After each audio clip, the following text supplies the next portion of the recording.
తులసి చెప్పిందంతా వింటున్న నీరజ్ మనసంతా భారంగా అయిపోయింది. తన కోసం అన్న ఇంత త్యాగం చేశాడు అని తెలుసుకుని నీరజ్ చాలా బాధపడుతున్నాడు. అదే సమయంలో శిరీష్ అక్కడికి రావడంతో, శిరీష, నిన్నొక విషయం అడుగుతాను. ఉన్న విషయం చెప్తావా? ఏమైంది నీరజ్, అలా మాట్లాడుతున్నావు? ఏంటా విషయం? వదినకి తల్లయ్యే యోగం లేదని, సంతానం కలగదని, తనకేదో సమస్య ఉన్నదన్న విషయం నీకు తెలుసా? హా, తెలుసు. తెలియకపోవడమే. దానికి చిన్నప్పుడే ఏదో సమస్య వచ్చింది. చాలా చిన్నగా ఉన్నప్పుడు. అంటే నా వయసు ఒక 5-6 ఏళ్ళు ఉండొచ్చు. అందుకని ఆ విషయం నాకు ఎప్పటి నుంచో తెలుసు. అంటే తనంత బాధ మనసులో దాచుకుందని, దుఃఖాన్ని దిగమింగుకొని బ్రతుకుతోందన్న విషయం కూడా నీకు తెలుసు అన్నమాట. అయితే మీ అక్కను పెళ్లి చేసుకుంటేనే నాకు నీకు పెళ్లి చేస్తానని మీ అమ్మ చెప్పారన్న విషయం కూడా నీకు తెలుసు. అవునులే, అప్పుడు నువ్వు కూడా అక్కడే ఉన్నావని అన్నయ్య చెప్పాడుగా, మర్చిపోయాను. ఇంత తెలిసి కూడా మా అన్నయ్య నా కోసం తన జీవితం త్యాగం చేసి మన పెళ్లి కోసం తన సంతోషాన్ని వదులుకుంటే ఇప్పటికీ నువ్విలా ప్రవర్తిస్తున్నావా? నీరజ్, అందులో నా తప్పేమీ లేదు. నేనేం చేయను? దానికి చిన్నప్పుడే ఏదో జరిగిన ప్రమాదం వలన అలాంటి పరిస్థితి ఏర్పడిందట. మా అమ్మ చెప్పింది. అందుకే విషయం దాచి పెళ్లి చేయడం సరైన పని కాదని అందరికీ ఉన్న విషయమే చెప్పుకుంటూ వచ్చింది. మరి ఈ సంగతి అంతా తెలిసిన వాళ్ళు ఎవరైనా తనని పెళ్లి చేసుకుంటారా? నువ్వే చెప్పు. అందుకే పెద్దదానికి పెళ్లి చేయకుండా నాకేం చేస్తాను అని పెళ్లి కూడా చేయడానికి ఆలోచించి ఊరుకుండిపోయింది. మరి మనిద్దరం ప్రేమించుకున్నాం, పెళ్లి చేసుకోవాలని ఆశపడుతున్నామని చెప్పినప్పుడు మా అమ్మకి కూడా నాకు పెళ్లి చేయాలని, నేను కోరుకున్న జీవితం నాకు లభించాలని ఉండదా? అయినా మా అమ్మేమి బావగారిని ఫోర్స్ చేయలేదు. మీరైతే చేసుకుంటారా అని అడిగింది, అంతే. బావగారే నేను ఇష్టపూర్వకంగా ఒప్పుకుంటున్నానని, పెళ్లి ముహూర్తాలు పెట్టించమని పెద్దవాళ్ళందరినీ తన్నే కన్విన్స్ చేస్తానని కూడా చెప్పారు. అందుకే మా అమ్మ కూడా సరేనంది. నేను కోరుకున్న జీవితం నాకు లభించాలి, ఏదో ఒక విధంగా దానికి కూడా పెళ్ళవ్వాలి అని అనుకుంటారు కదా. నేను అంటున్నది పెళ్లి గురించి కాదు. జరిగిందేదో జరిగిపోయింది. ఇప్పుడు మీ అమ్మగారు అలా ఎందుకు చేశారని నేను అడగడం లేదు. అయినా వదిన చాలా మంచిది. తనంత కష్టంలో ఉన్నా నువ్వు మళ్ళీ తననంత బాధ పెడుతున్నావు అని అడుగుతున్నాను. ఇప్పుడు అయిపోయిన పెళ్లి గురించి ఆలోచించడం పాపం. నేను దాని గురించి మాట్లాడట్లేదు శిరీష. నువ్వు వదిన్ని అంత కష్టంలో ఉంది అని కూడా ఆలోచించకుండా ఆదరించాల్సిన మనిషివే కష్టపెట్టి బాధ పెడుతున్నావు కదా, అందుకు. ఏంటి నీరజ్, నువ్వు అటు తిప్పి ఇటు తిప్పి ఎప్పుడు చూసినా ఇదే మాట్లాడతావు. నేను దాంతో ఎలా ఉంటే ఏంటి? అది నాకు అక్కే కదా. అక్క? అక్క అంటే ఏంటి? అమ్మ తర్వాత అమ్మ లాంటిది. తనైతే అలాగే నిన్ను చూసుకుంటోంది. మరి నువ్వు? ఈ పాటికే తన మనసులో ఎంతో బాధ ఉండుంటుంది. ఆ విషయాలు గుర్తొచ్చి తను బాధపడకుండా నువ్వే కదా తనతో కలిసిమెలిసి ఉండి సంతోషంగా ఉండేలా చూసుకోవాలి. నిన్నేమీ తనకు సేవ చేయమనడం లేదు, కానీ నువ్వు అంత కఠినంగా ఎలా ఉండగలుగుతున్నావు అని అడుగుతున్నాను. ఎందుకంటే అది నాకు సవతి అక్క కాబట్టి. శిరీష, అవును, అదే నిజం. ఈ విషయం నీకు ఎప్పుడు చెప్పకూడదని అనుకున్నాను. మా అమ్మ ఎవ్వరికి చెప్పొద్దంది. అందుకే ఇంతకాలం నువ్వు అడుగుతున్నా నోరు మూసుకొని ఊరుకున్నాను. కానీ ఇప్పుడు నువ్వు ఇంత గట్టిగా మాట్లాడుతున్నావు కదా, కారణం ఇదే నీరజ్. తను నా సొంత అక్కేమీ కాదు. మా అమ్మ సవతి కూతురు, మా నాన్నగారి రెండో భార్య కూతురు. అర్థమైందా? దాని మీద నాకు ఎప్పటికీ ప్రేమ కలగదు. అది నా స్థానాన్ని లాక్కుంది. ఆ ఇంట్లో పెద్ద కూతురుగా నేనుండాలి. అలాంటిది అదే ఆ స్థానం పొంది మా నాన్నగారి ప్రేమని కూడా పొందింది. అందుకే అదంటే నాకు ఇష్టం లేదు. ఎప్పుడు దాన్ని నేను శత్రువుగానే చూస్తాను. అర్థమైందిగా అది ఎందుకు ఎవరితోనూ మాట్లాడదో. నేనెప్పుడు దాన్ని మనిషిలా చూడలేదు. నాకు కావాల్సింది అడగడం, చేయించుకోవడం తప్ప అది నా అక్క అనే ఫీలింగ్ ఎప్పుడు కలగలేదు. ఇక మీద ఈ టాపిక్ మన మధ్య ఎప్పుడు తీసుకురావద్దు నీరజ్.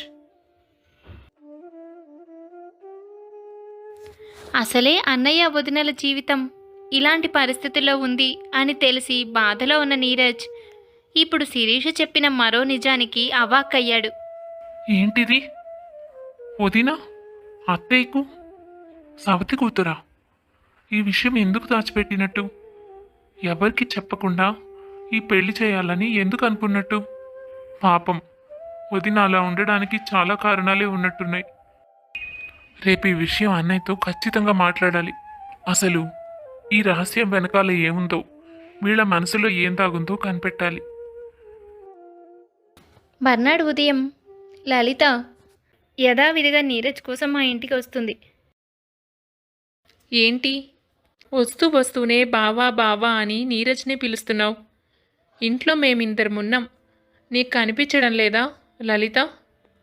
నేను వచ్చింది బావ కోసం కాబట్టి బావనే పిలుస్తున్నాను. మీ అందరూ ఉంటే నాకేంటక్క, నాకేం పని? అవునా, అయితే నీరజ్తో నీకేం పని? నేను ల్యాప్టాప్ కొనుక్కోవాలనుకుంటున్నాను. బావని బయటకు తీసుకెళ్ళాలి.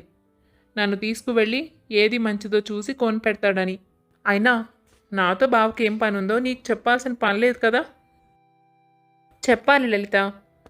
చూడు, నువ్వు నీరజ్ని సాయం అడగడంలో తప్పులేదు, కానీ నీ ఉద్దేశంలో తప్పుంది కాబట్టి నేను కలెక్ట్ చేసుకోవాల్సి వస్తోంది. ఈరోజు అత్తయ్య మావయ్య ఊళ్ళో లేరు, అందుకే ఇవాళ ఈ సంగతి అటో ఇటో తేలిపోవాలి. అత్తయ్య ముందు ఈ విషయాలన్నీ మాట్లాడటం ఇష్టం లేక నేను ఇన్ని రోజుల నుంచి ఊరుకున్నాను.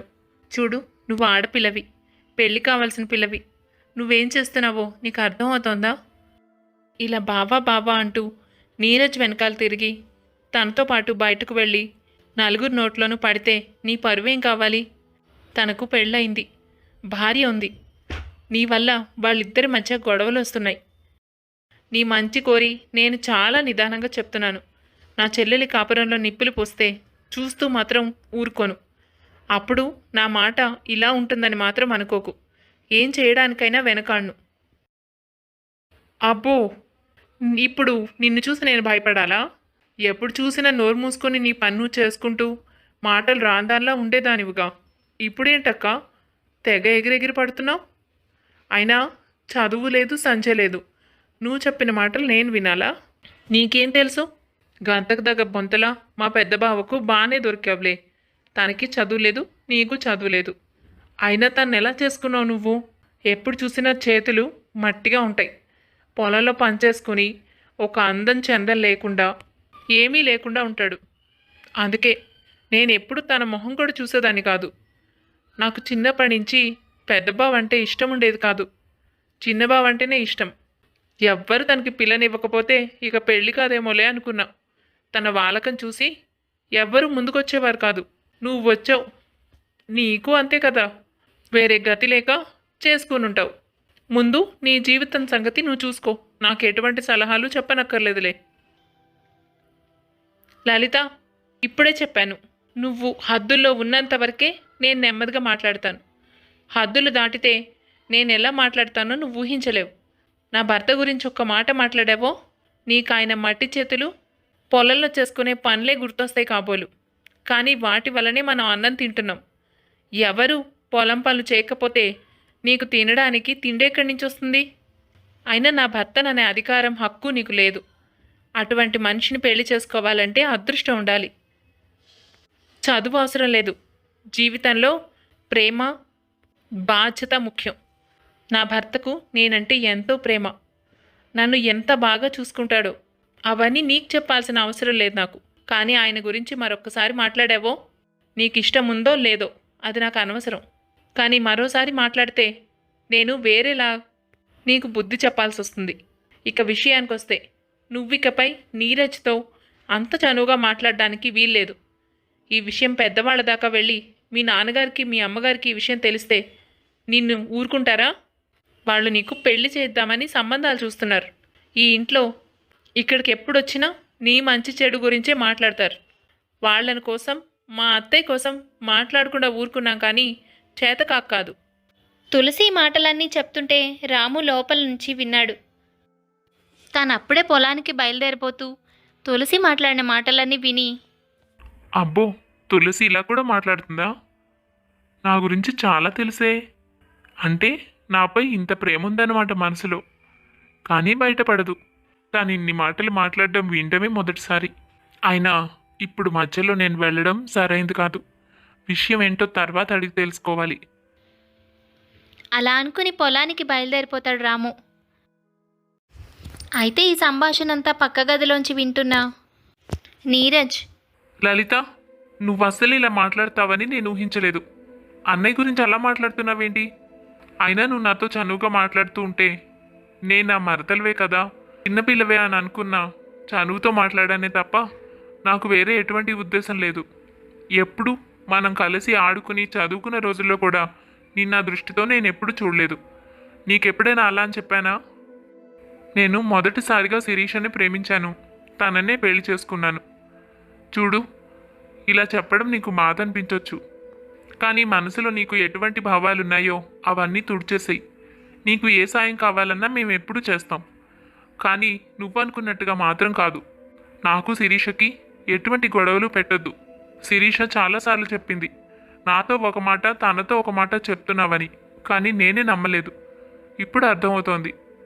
ఇలాంటివి మానుకో. పద్ధతిగా నీ పన్ను చూసుకోలేతా. అత్తయ్యకు మావయ్యకు తలవంపులు తీసుకురాకు. అన్నయ్య గురించి ఇంకెప్పుడైనా ఇలా మాట్లాడావో? బిక్కపోయిన మొహంతో చూస్తూ ఉంటుంది లలిత.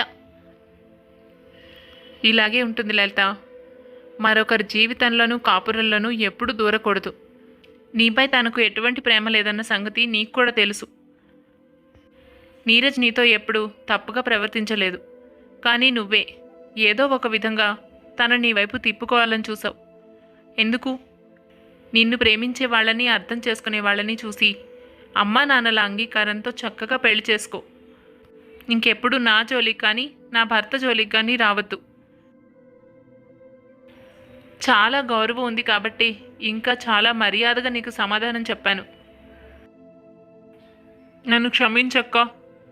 I'm sorry. నేను అలా మాట్లాడకుండా ఉండాల్సింది.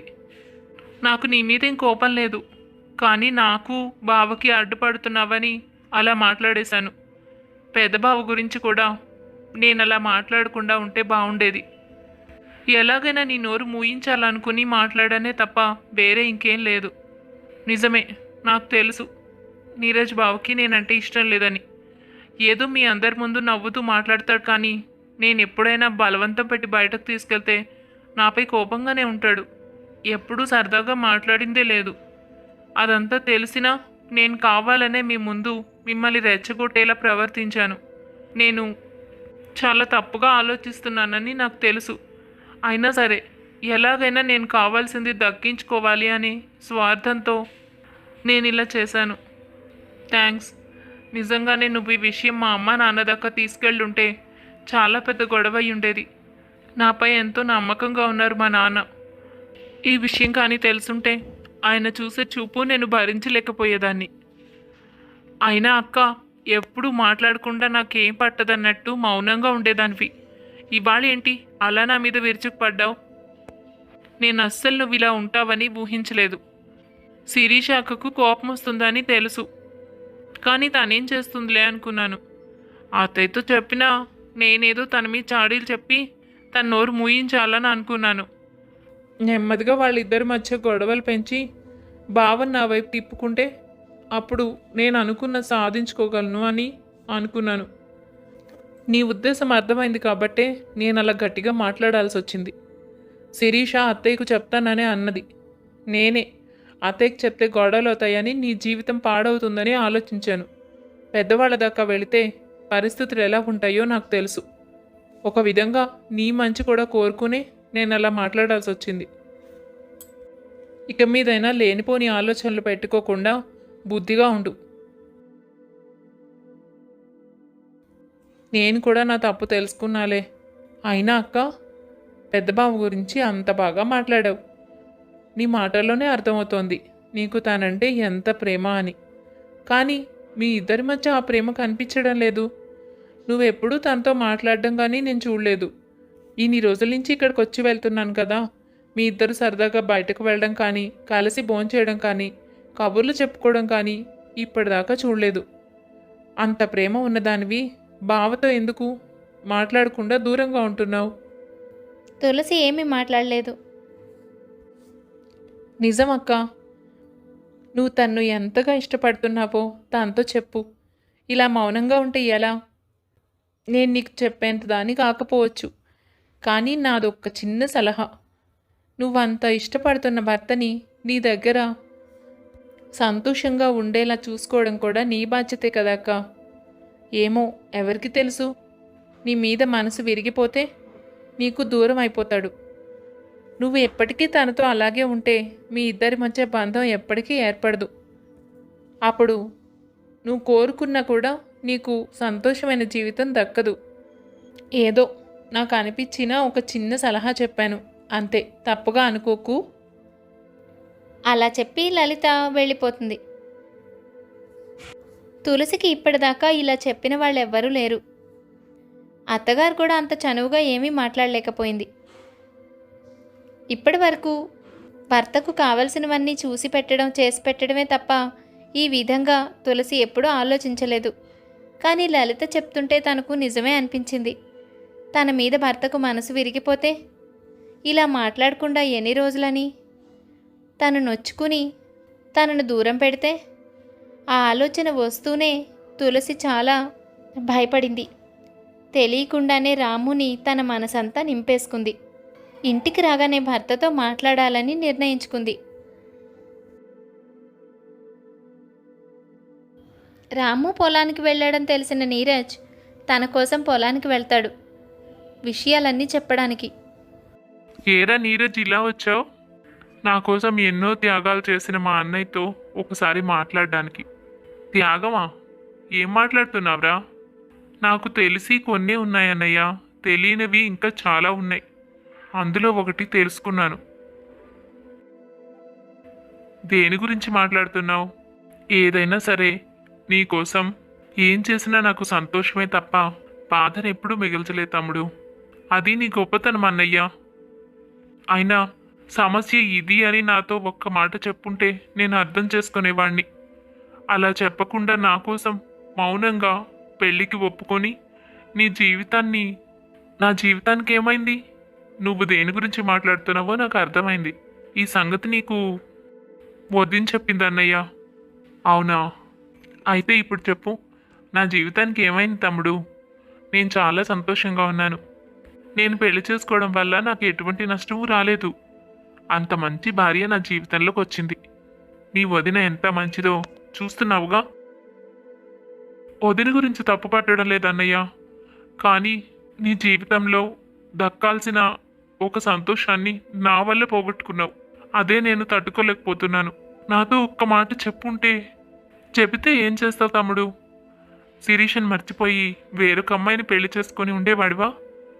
లేక తనను మర్చిపోలేక మా ముందు జీవోత్సవంలా బ్రతికేవాడివా? అది కాకపోతే ప్రాణాలు తీసుకునేవాడివా? నువ్వు ఏం చేస్తావో తెలియకుండా నీకు ఈ సంగతి చెప్పి నువ్వు ఏదైనా చేసేదాకా ఎదురు చూడటం నాకు ఇష్టం లేదు. అప్పుడు నేను ఏం చేసినా దాన్ని వెనక్కి తీసుకురాలేను కదా. ఇప్పుడు నేను చేసిన పని చాలా చిన్నది. నీ సంతానాన్నే నా సంతానం అనుకోలేనా తమ్ముడు? నువ్వు నా కళ్ళ ముందు ఉండడం, సంతోషంగా ఉండడం తప్ప నాకు మరేదీ పెద్దదిగా అనిపించలేదు. తులసి గురించి ఆ రోజు నాకు తెలియకపోయినా తన లోపం కూడా నాకు పెద్దగా కనిపించలేదు. భగవంతుడు ఒక్కొక్కరికి ఒక్కో సమస్యనిస్తాడు. పాపం తను కూడా అలా ఇబ్బంది పడుతోంది. తనకు కూడా ఒక జీవితం వచ్చినట్టు అవుతుంది కదా అని ఆలోచించాను. కానీ ఆ రోజు తెలీదు తనకంటే ఈ పెళ్ళి నాకు ఎంతో సంతోషాన్ని ఇస్తుంది అన్న విషయం. నిజం తమ్ముడు, తులసి నాకు తగిన భార్య. నా మనసు అర్థం చేసుకుని నన్ను ఎంతగానో ప్రేమించే భార్య. ఈ విషయం నాకు ఇందాకే పూర్తిగా తెలిసింది. దీని గురించి ఇంక నువ్వేమీ బాధపడకు, ఆలోచించకు. నీ వల్ల నేను ఎటువంటి నష్టాన్ని పొందలేదు, సంతోషాన్నే పొందాను. జరిగింది జరిగిపోయింది. బాధపడు తమ్ముడు. వదిన చాలా మంచిదని, తను నిన్ను ఎంతగానో బాగా చూసుకుంటుందని, ఎంతో ప్రేమిస్తుందన్న సంగతి తెలుసన్నయ్య. తన మనసులో దాగున్న ఎన్నో సమస్యలు, బాధలు మనకి ఇంకా పూర్తిగా తెలీదు. ఆ విషయం కూడా నీతో చెప్పాలనే వచ్చాను. తన మనసులో దాచుకున్న సమస్యలా?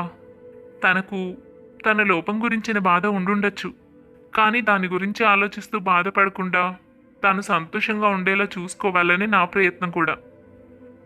ఇంకా నా దగ్గర అంత చనువు తను తీసుకోలేదు. నేను దాని గురించి మాట్లాడడం లేదన్నయ్యా. అది తనతో ఎప్పుడూ వెంటాడే బాధ. దాంతోపాటు ఇంతకాలం జీవితంలో ఎన్నో సమస్యలు పడింది. ఆ విషయం గురించి మాట్లాడుతున్నాను. నాకు నిన్ననే శిరీష చెప్పింది, వదిన తాయారమ్మ గారికి సవతి కూతురుటన్నయ్యా. శిరీష తనతో దురుసుగా ప్రవర్తించడానికి కారణం అది. శిరీష వదినను ఎప్పుడూ తన అక్కలా ప్రేమించలేదు. ఆ ఉద్దేశం కూడా తనకి లేదు. శిరీష తనను సవతి అక్కగానే చూస్తోంది. వాళ్ళ నాన్నగారి రెండో భార్య కూతురుట వదిన. తనకు మాత్రమే దక్కాల్సిన స్థానాన్ని వదిన లాక్కుందని, తన తండ్రి ప్రేమను పంచుకుందని వదిన మీద కోపం పెంచుకుంది. వదిన మాట్లాడకుండా మౌనంగా భయంగా ఉండడానికి, శిరీష తనతో అలా ప్రవర్తించడానికి మనకి కనిపిస్తున్న కారణం ఇదే. ఇంకా లోపల ఎన్ని బాధలు సమస్యలు ఉన్నాయో అని నాకు అనిపిస్తోంది. ఎందుకంటే తాయారమ్మ గారు నీతో వదిన విషయం చెప్పినప్పుడు, పెళ్లి సంబంధం కుదుర్చుకున్నప్పుడు కానీ ఈ విషయం బయట పెట్టలేదు. దానికి కారణం ఏమిటా అని ఆలోచిస్తున్నాను. ఈ విషయం నీతో చెప్పి వదినతో మాట్లాడతావని వచ్చాను. నీరజ్ చెప్పిందంతా విని ఆశ్చర్యపోయాడు రాము. నిజమే తమ్ముడు, నాతో ఆవిడ సొంత కూతురు అన్నట్టుగానే చెప్పారు. శిరీష ఇంత ద్వేషం పెంచుకుందంటే మరి ఆవిడ తన సొంత కూతురులాగానే చూసుకుందా?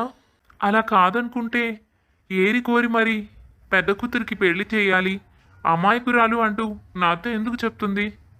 ఇందులో ఏదో తిరకాసుంది. చూడు, మీ వదిన నాతో ఇప్పటిదాకా ఈ విషయాలు ఏవి పంచుకోలేదు. సరే, ఏం జరిగిందో అసలు విషయం ఏమిటో నెమ్మదిగా వదిన దగ్గర నుంచే కనుక్కుంటాను. తన మనసులో ఉన్న బాధను కనుక్కొని దానిని పోగొట్టడమే మన లక్ష్యం. తను ఏదైనా అవని, మనకి దాంతో సంబంధం లేదుగా. ఇప్పుడైతే తను నా భార్య, మన ఇంటి కోడలు. తను సంతోషంగా ఉండడం ఒక్కటే మన లక్ష్యం. అవునన్నయ్య, సరిగ్గా చెప్పావు. అందుకే నువ్వే వదిన్ని కనుక్కుంటావనే నేను ఈ విషయం నీకు బయట చెప్తేనే బాగుంటుందని ఇక్కడికి వచ్చాను. ఇంకా కథలో ఎన్ని నిజాలు దాగి ఉన్నాయి, వారి జీవితాలను ఏ మలుపు తిప్పబోతున్నాయి, అవన్నీ తెలియాలంటే వచ్చే భాగం వరకు ఎదురు చూడాల్సిందే. కథ నచ్చింది కదూ? వెంటనే లైక్ చేసేయండి. మరింకెన్నో మంచి మంచి కథల కోసం మా ఛానల్ని సబ్స్క్రైబ్ చేసుకోండి.